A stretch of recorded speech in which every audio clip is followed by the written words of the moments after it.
Oh, back in the saddle. Back in the saddle. I feel back. So back, baby. We are so back. It's so over. What is up, everybody? Welcome to the pregame show. Oh, my goodness. Presented by Bet365. But first, look at this. What is Our that? shirts finally dropped. The red tape has been cut. Oh, that's right, dude. And man. look at this. P-Watt, Swatson, P-Watt again. That's right, baby. Nothing more satisfying than working with an athlete and, having they have ideas. I help them come to life. Very cool. Peyton Watson, super cool guy. He is super cool, man. Naturally cool. Just like me and Dev. Yeah. Wouldn't you say? Just like us. Would you say that? Yeah. Because you said there's nothing more satisfying. You work with us all the That's time. true. Isn't that That is more true. satisfying or no? I feel on the spot a little bit. I get it. Guys, today the Nuggets take on the Milwaukee Bucks for the second time in a 2-week span. We're going to preview that game, talk about what we expect from it, get some notes on the game. There's some exciting notes on it. Then we're going to talk about organizational stability. Why? Well, because the Milwaukee Bucks have thrown theirs out the window, and it's a little interesting.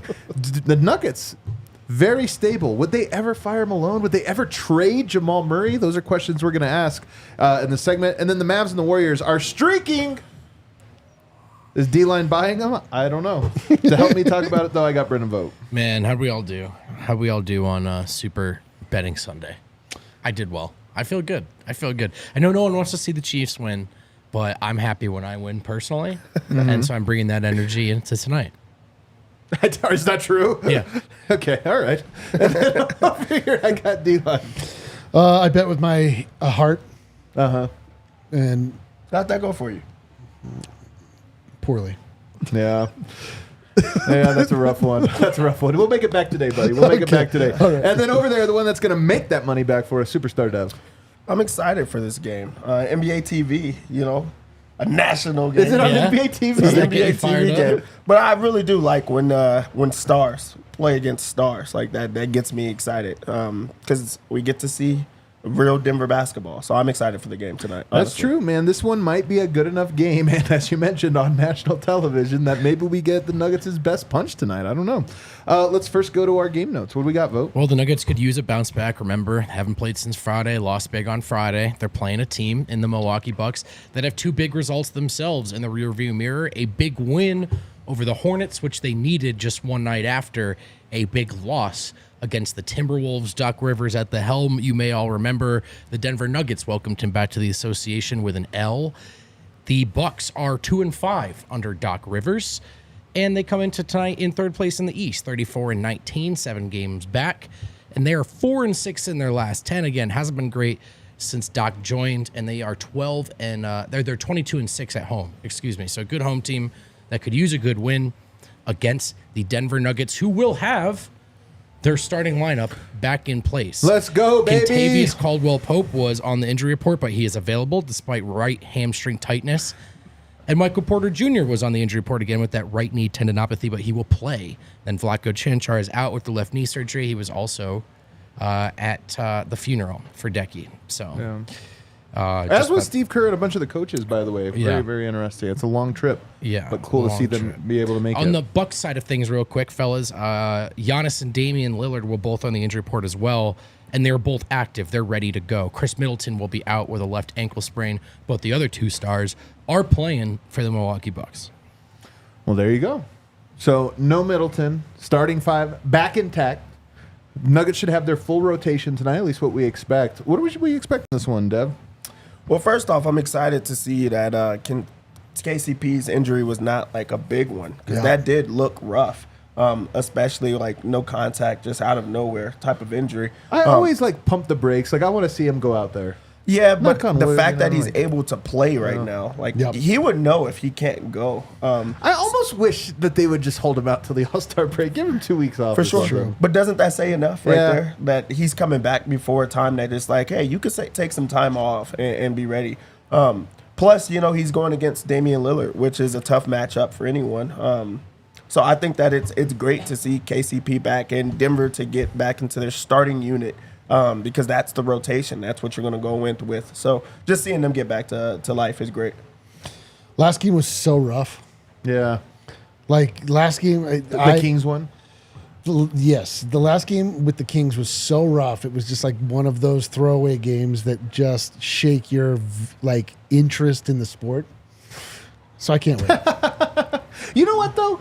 Lots of positive feedback on the show. No.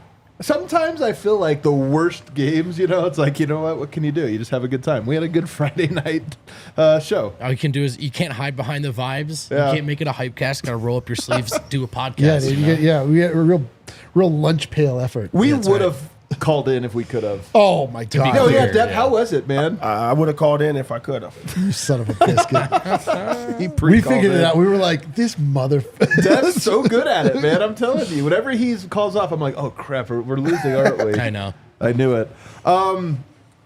So you get last game when the Bucks played Denver. Do you guys remember Jamal Murray going off, man? He loves going at former teammates, Malik Beasley, and guys who can't play any defense, Damian Lillard. Is this going to be another Murray game? Glad you asked, because my personal favorite Bet365 Never Ordinary Top 5 we did was Jamal Murray's top 5 teams that we expect him to play well against. And the Bucks are high on that list, fellas. And we talked about it after the last game, just the one matchup so far. But it looks like without Drew Holiday and with Damian Lillard next to Malik Beasley, this is an even more comfortable matchup for Denver. And I think it's always looked somewhat comfortable. Looks even more comfortable now, particularly for Jamal. Yes, I think it's a Jamal Murray night, and that's one of the reasons why I always get excited when I see the Bucks on the schedule. Yeah. You agree with that, Dev? I don't want to preview your bets here, but is Jamal probably going to be one of the guys you mentioned? Absolutely. He absolutely will be. It's just like the perfect setup around him. He gets to go against the Doc Rivers defense and team, who they always Right. go off against. You have Damian I love Lillard. the idea that he hates Doc Rivers. I like the idea. There's something about them. Maybe it's the play style or just the way that he goes off against them. And then you also get Damian Lillard defense. That's amazing. And then you have former players. Also, the one thing that we haven't thought about, they have Patrick Beverly. That's right. You get to add that aspect to it. Oh, So God. you get all of it all put together. Wow. And it's a big game, and we know how Jamal is in big games. I hope he just keeps moving teams and we just keep playing. He played Pat him 12 times this year. 13 to 14 times, and then he draws up a play on the marker board for each one. Yeah. Do you see his quote about how he's smarter than even most coaches or Yeah, something I like did. that? Absolutely. I actually am so pro Patrick Beverly. Because he went straight. He got off the plane, got straight to the game, and he's like holding the clipboard and stuff like that. And also, he wasn't talking We're running about this being- one, fellas. He's being smarter than coaches now that he's around Doc Rivers. Just think about it. He's all some coaches. Some coach. Hey, I know I'm eyeballs. smarter than coaches. That's so People bad. have said it about Draymond, but Pat Bev might be the best chance at an NBA to professional wrestling transition. That's true. I think he could would pull be it a- off. Oh, it's yeah. Dylan Brooks. That too.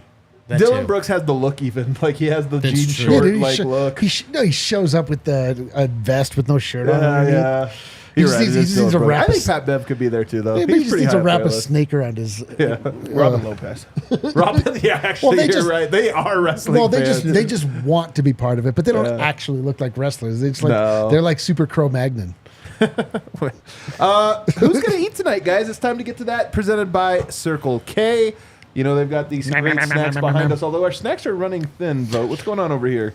Because the person who eats every night is Vote. Who's gonna eat tonight? You said. It's not my fault you put it within arm's reach of me. What am I reach. supposed to do? I'll let you go first. You take the easy one here. All right, I'm going to take Jamal Murray, actually. There you go. And I'm going to let you guys have Jokic. And I'm not just saying it because Jamal's really good. I'm saying it for really all the reasons I just mentioned, so I don't want to go on too long. But I just think he's going to eat. And when Jamal Murray eats, the Denver Nuggets eat. And speaking of eating, you guys get into yours. I'm going to see if they have milk almonds back there. Oh man, you probably do. Chocolate peanuts. Those ones are good. All right, D-line, who's gonna eat tonight? I'm gonna make it hard on Dev. I kind of think Aaron Gordon, man. He's been on one. He's been playing. has been on one. He's been playing really well. I don't expect that to stop. I just like his mindset. I like his aggressiveness. I like he's making shots. Like, why wouldn't he? Yeah. All right. Eric Gordon's a good one. Who you got? I'm glad that you made it so hard on me. Nikola Jokic is going to eat tonight. I mean, he gets single coverage. Brook Lopez, they think that he can guard him, and They do think that. They employ that one-on-one defense, and that's when Jokic eats. That's when he is at his best at scoring the basketball. So I expect another monster performance because that's what he does.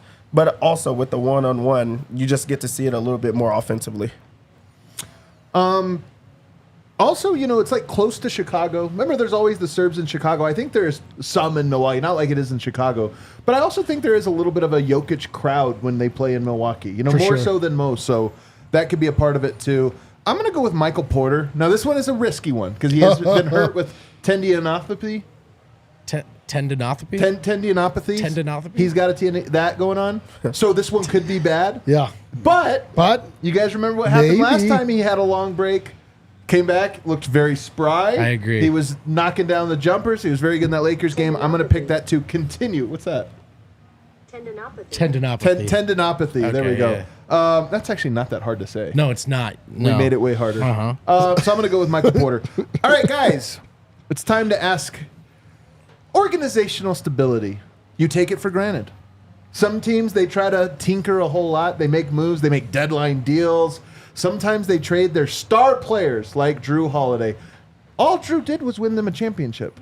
That's all he did. Do you guys remember that? Yeah, they made a huge trade to get him. We were all mad. We were like, man, they paid way too much for Drew Holiday, and they traded effectively for a championship. Yep. It's never too much. Turns out a great price. Great price. But they turned their back on him as soon as he was no longer useful. Unreal. Kicked him right to the curb. And then you have Budenholzer.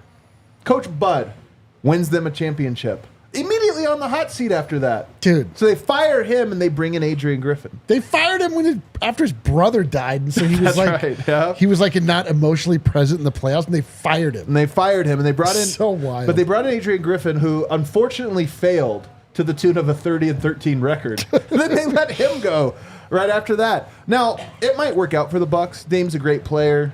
Doc Rivers has been here before. Maybe it works out for them, but at the moment they are on the precipice. Like, if this doesn't gain traction for them, if they just have a disappointing year, which is on the table, I'm not predicting it. I think they're going to figure this out eventually. But if they do, if this doesn't work out, if you have a first or second round exit when you went all in for this team, you start to look at that and it just feels a little bit more like chaos. So take a second and appreciate the fact that the Nuggets have really only had one earth-shattering move, and that was Tim Conley leaving for Minnesota. Yep. Through the side door. Yep. But even that one is you can be mad at the Cronkies, this or that, but it really wasn't like he was under contract. They actually let him out of his contract to go and do that. So I think, and maybe just real quickly, maybe you disagree, maybe you agree, I think the Nuggets have had maybe the most stable ownership, roster, and coaching staff of any team in the NBA over the last, 5 years. I agree with you. And I'll tell you why. It's because of Nikola Jokic. Yeah? Because a lot of the problems that the Bucks are having now are stemming from Giannis. Yeah. Giannis has changed up a lot of the way that he came in, and he had Kool-Aid, and it was adorable, and then everything was new, and he was appreciative of all of it, and now he's starting to attempt to change the roster, dictate the coach, all of these things that LeBron James has been much maligned for in his career. Giannis is following suit. It's so weird. And can you imagine if Nemanja was on the team? Dude, it would be right. We just get get sign Ognana. Anyway, but Giannis, I hope that he takes a step back and understands that the predicament that they're in now is because of all of these weird behind the scenes demands he's making. Jokic doesn't do that. Yeah. Jokic allows, I'm sure that there were times he had issues with Michael Malone, but he sort of allowed it to play out and for things to follow the progression of a plan being put in place and actually being able to see it through, which is such a rare thing to happen in professional sports because, the Nuggets benefit from the fact that nobody paid attention to them because they could actually allow growth to happen in the dark.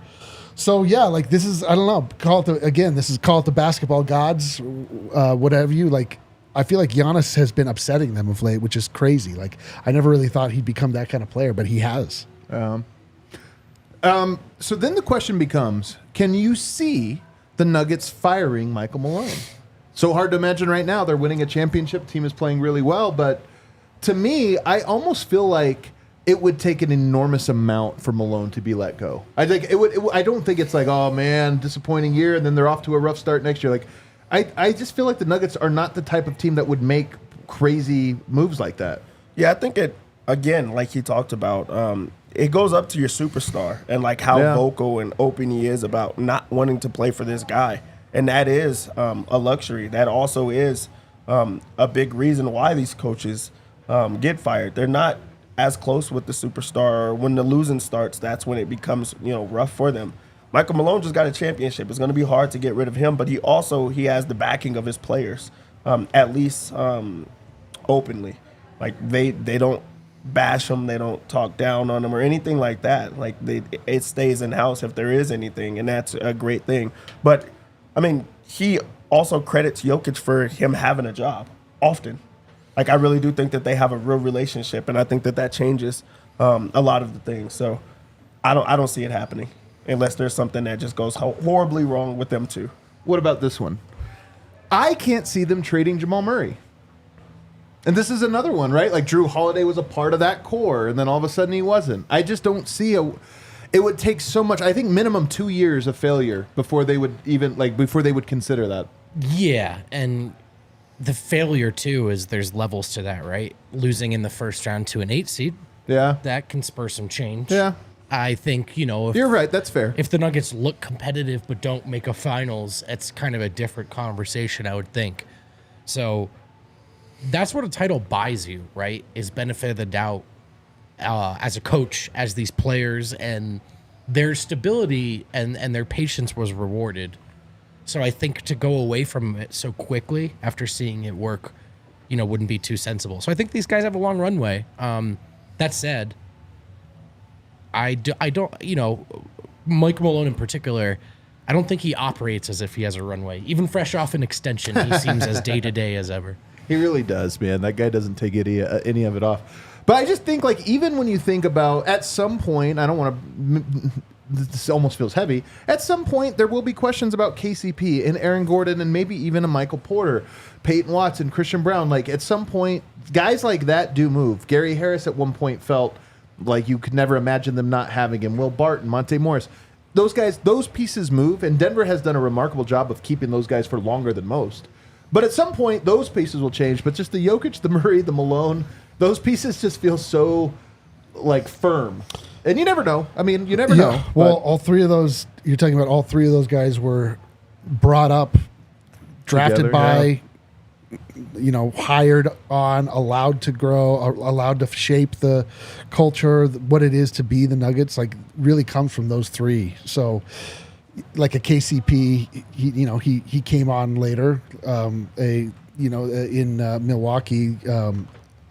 Drew Holiday, they traded for him. He wasn't like part of their core. That's a good point. It's a really good point. So like these are the guys that they have like really put a stake in the ground with, saying like these are our guys, and it worked. So unless things go horribly awry, like I feel like this era will be allowed to just like see its natural conclusion. Yeah. Let's move on now, guys, to our other topic here, which is, I don't know if you've been paying attention. Nope. But the Warriors are starting to look a little Warrior-esque lately. Oh, boy. I'm going to tell you what happened. They made a decision. They said, look, we love Looney. We love Looney. But we're at our best when we're just playing small ball. We're the only team that really knows how. Yep. They did it 8 games ago where they just said, Draymond, you're our center now. We're playing small. And what do you know? They've won 6 of 8. They got Gary Payton back, who you guys know I'm a big fan of his. And they also, the last thing they did is they told Klay Thompson, bro, you don't have it anymore. And it was like long overdue, right? They needed to do it a long time ago. They finally did it, and I just feel like that's a team that I watched them the other day beat the Suns with Steph Curry with one of the coldest dagger go-ahead threes you could possibly have. And I watched that game, and I go, man, they kind of look like the old Warriors I missed the other wins they had right before that, but I hear they were like this, 33 assists, playing great defense, just looking like that old team. And then you get the Mavericks, who make this trade, and they get Daniel Gafford, PJ Washington, 2 good players. But I watched them put up 47 points in the first quarter, 146 on the Oklahoma City Thunder, guys. The Thunder are a good team. Yeah, they smacked the heck out of them. They, too, have won 4 in a row. They made a big trade. They get Lively back soon. They get Exum back soon. I watch the Mavs, and I go, the Warriors, to me, they've proven it enough that if they get it back, whatever. But the Mavs, to me, I watch them, and I go, man, that offense is crazy. Kyrie, you can't guard. Luka, you can't guard. And now they have 4 pick-and-roll threats that are, like, really good pick-and-roll threats. They're always going to have some pick-and-roll combination of above-the-rim finisher and great pick-and-roll ball handler. So I look at this and I go, those 2 teams, we counted them out, but I'm not. They sucked me back in. I think they're back, Dev. What do you think? The Mavericks, for me, for sure, that's a real team that is dangerous because any given night, Luka can just destroy you in every single way. I really do think he's a mass murderer. He's a killer. Yeah. He's one of them. Kyrie is too, man. Like, I know he's crazy. Yeah, that's what I was going to get back to is they also have other weapons. So, like, they have guys that just can shoot it, but they feel good giving it to their guys, and they're fine with that. Yeah. They also add PJ Washington, who I think is pretty good. They get Lively back. Like, they're getting depth on top of that. But at any point, Kyrie Irving is just a weapon, and now he's getting guarded by the second-best player or just a guard that can't guard him because I don't think you can in one-on-one. So I think that they're really dangerous. As far as the Warriors, I mean, they go as far as Curry allows them to go, so he has to be on every single time. He is, He is, but he's getting older, and he relies on the 3 balls, like, a bit too much. They don't have depth. They don't have a bench unit that can get them. They have guys out, and I've never even seen them before. I couldn't believe that they were playing. But Curry can will you. But I just don't think that against the Nuggets, I don't think they can worry because Jokic can destroy at any time where there's no answer for that. They can't do that on the other way. D-Lan, I view both of those teams the way I view the Suns. They're not going to be able to guard Denver. But they also kind of score at an insane rate, man. They all have these guys that are just unguardable. Yeah, I mean, listen, I've buried the Warriors like 8 times. Yeah. I'm not digging them back up. I know that they're having a little streak. I get it. I don't buy it for a second. I'm interested to see the Mavs though. They've had 1 game together, so. But I mean, that was impressive. I don't know all the details though. Was that like a back-to-back for OKC or anything? No, like, that was just a straight butt whooping, man. Damn, I need to see him. I mean, it was a hot game, but I'm telling you, the pick and roll threats, like just the ability to run pick and roll with like they always have 2 of them on the court, and it's just like you're constantly guarding Luka and pick and roll, like for a possession. And eventually, it's like, there it is. A guy with a 40-inch vertical, 7-footer with a 40-inch vertical is now free at the basket. I mean, listen, I'm with Dev. Like I believe in Luka. I believe like what he's able to do. Like if you find the complementary pieces, it sounds like maybe they have. Like I've just always look at that team like, why don't you build around him better? Maybe they have. Maybe these pieces are actually going to do it. But again, I got to see it. It's been 1 game. See it a little longer, yeah. Yeah, I mean, I think they're in trouble defensively. I mean, I know we covered that, but I just don't think that they're going to be able to keep up with the elite offenses because I think some of the other elite offenses have better defenses, like Denver, for example. I also think in the playoffs, it's a lot of, open shots for Josh Green and PJ Washington. Are they going to hit these? Those are guys that can hit some open shots in the regular season, right, for sure. And you respect that defensively, but in a playoff setting, are you daring them to beat you? Are you okay with that? They're good. And they honestly, like the standings are so bunched up, they could make a real run at a much better seed. The Warriors, I think, are fighting for their season right now. They have a little, I mean, they're at 500. They're much further back, and they're behind that pack. And I think they had to play with a little urgency. So it's cool to see that they still have a little juice. But I think they got to do it for a sustained period before you go, I'm afraid of that team. I mean, right now, they're just trying to keep this thing afloat. So, I don't know. They've had 30 or more assists in 6 of their last 8 games. I'm just saying it's stuff that, like, reminds you of the old Warriors, making threes, ball movement. And there is something, too. Like, they were towing an anchor in Klay Thompson, and they finally told him, like, man, we have to move on. And I just feel like it's been a huge thing for them. And then, by the way, Kuminga, who I've always been skeptical of, guy's really figuring it out, man. It is coming together for him. So he's one of the most efficient scorers. He kind of plays like mini Zion right now, where he just attacks so hard and he's so athletic. He's a bucket. So he is a bucket, man. All right. Oh man, you. I know it. Jeff, open up the Bet365 app. Let's spend some of that money we made yesterday.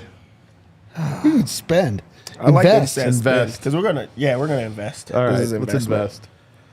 Denver comes in this one as 1.5 point underdogs, and Whoa. without Middleton, so they just must expect a monster game from Giannis or Dame, who hasn't been that good. Giannis, he is who he is. He plays extremely well. Denver kind of slows him down, but he's gonna have those big games. I think that Denver's gonna win this game. So I like the 1.5. I would take it money line. No point in getting the 1.5. They're gonna win the game. So I like Denver in this one. I like the over of 230. I like the over because as good as the Bucks are, the great thing is they couldn't stop a nosebleed. Like there's just nothing that they can do to slow down Denver. So I think this is going to be a high-scoring game where Denver scores whenever they want to. I like that. They'll also be without Middleton, which means that there's more Beasley defense. There's more Lillard defense on multiple guys. So I think Jamal has a monster game, but I just think that you could make a couple of switches and you're going to be able to score. So over 230 as well is a good one. For the Bucks, let's not waste any time here. Let's go over 40.5 points plus rebounds for Giannis. It's just too hard to stop him, and I'm sure that he'll be aggressive at home. They also have no Middleton, so I think he gets the bump of having to score a bit more offensively. Also rotations where he's on the bench. I think they're going to play him a bit more, especially at home. So I think he gets over 40.5. I actually think that hits. I like over Brooks, 12 points. He scores against Jokic. He always shoots the three well, shoots man. he knocks down the 3 ball, and it's only 1.5 threes for him as well. I think that hits. Yeah, and he hit like last game. I think he started out the game with like the first 4. Yeah, he shot like. I mean, he made a That bunch. might be. I never bet on the other team, but I might take 1.5 threes. Just feels like. Yeah, he such also a like lock. it's just smart. He pulls Jokic away 60 from the the other rim. day. Jokic has to make a decision if he wants to protect the rim or if he's just going to let him shoot it. He He's gonna knocks let him him shoot down, it. so He he's lets him going to let him shoot shoot it. So I think that hits. For Denver, I'm going to go over Jamal threes at 2.5. Oh, you're speaking my language. You know that's. I gonna love when hit. you make the bets I You love. know that's going to hit. It does every single time. Eric goes crazy in the bar. You guys have to see it. Yeah. He loves the Jamal threes. I shake people. Yeah, I eat their food. It's out of control. crazy. Yeah. Somebody's still mad about the fries. I don't care, man. Whatever. Jamal hit that 3. Jamal over 23.5 points. We keep talking about it. We keep going back to it. It's a Lillard defense, Patrick Beverly defense. He's fooling you guys. He's just tricking you guys. Jamal's gonna hit his points. I also think that's pretty much a lock too. I think he's gonna for Really? sure get that. Not a lock, but pretty much a lock. Yeah, I like Aaron Gordon over 21.5 points, rebounds, and assists. He's been doing a bit of everything. It's really been coming on the scoring as of late. He hasn't been just like boarding heavy. He also has to try to stop Giannis at the rim, so they form that wall on Giannis, so he gets a few extra rebounds there. So that's where I think it happens. I like Jokic points, but I would do it at an alternative. He gets the one-on-one defense, so I'll do it at like 25. His line is 27.5. I would do it at 25. The defensive bet is Jokic over 1.5 rebounds plus steals combined. And the lock, very easy. Jokic assist is only 8.5. What? Why would they put that low? He's probably going to have a triple-double. I think he's going to get 8.5 assists. Isn't We this could where he gets always single lock him coverage, in though? for at least 9. He gets the soundboard double every time. Whenever you say that under the 8.5, like if you see 8.5, take it every time. He's going to at least stop at 9. It hits every single time. I'm taking triple double. I just like rooting for a triple double. I feel like he gets one tonight. Got his shooters back, you know. You got your shooters back. You're gonna get some triple double. You got any bets that you want to lay down? No, actually. Quit while you're He's ahead. satiated. Yeah, Yeah, I had a dude, great because- day You don't have yesterday. any feel on Michael Porter Jr. in this one? I actually don't because. No, it's too hard. Well, I mean, that's, the injury is not nothing. Tendinopathy is so. Dude, everyone knows about tendinopathy. Yeah, you guys, I know you guys are dialed in. Yeah, you know what the doctors say. So, what about you? You got anything? Apple you a wanna throw day in? keeps the tendinopathy away. Everyone knows that. You want to go steals? You want to go Christian Brown threes? You want to get crazy over Let's here? take a look. Let's look at the defensive side of the world here. What do you mean the defensive side? Oh, blocks and steals? Yeah, dude. I mean, Pull up that super chat. If you know you who's don't been mind, getting a Kat, while bunch they're of looking. steals? It's been Nikola Jokic of late too. He's a cookie monster. Yeah, the stills are, it's only like, you could combine it, but the stills are at like 1.5. Steals for We haven't had a P-Watt block for a while. I think he's going to get one tonight. Dude, Jokic needs one steal, although it's minus 245. So get the 2. I took P-Watt steal, or P-Watt block. Before we get out of here, fellas, SW2, who's In the house, by the way, with S3. Just bought 2 P-Watt shirts. D-Line, your hand. Thanks, homie. Oh, you going to come give a shout out to get us out of here, S3? Are we winning tonight? Yes. Okay. Easy. Perfect. All right, there you go. You heard it from S3. Guys, thanks for hanging with us. Hit that like button on the way out. See you on the other side. Let's go. I love it.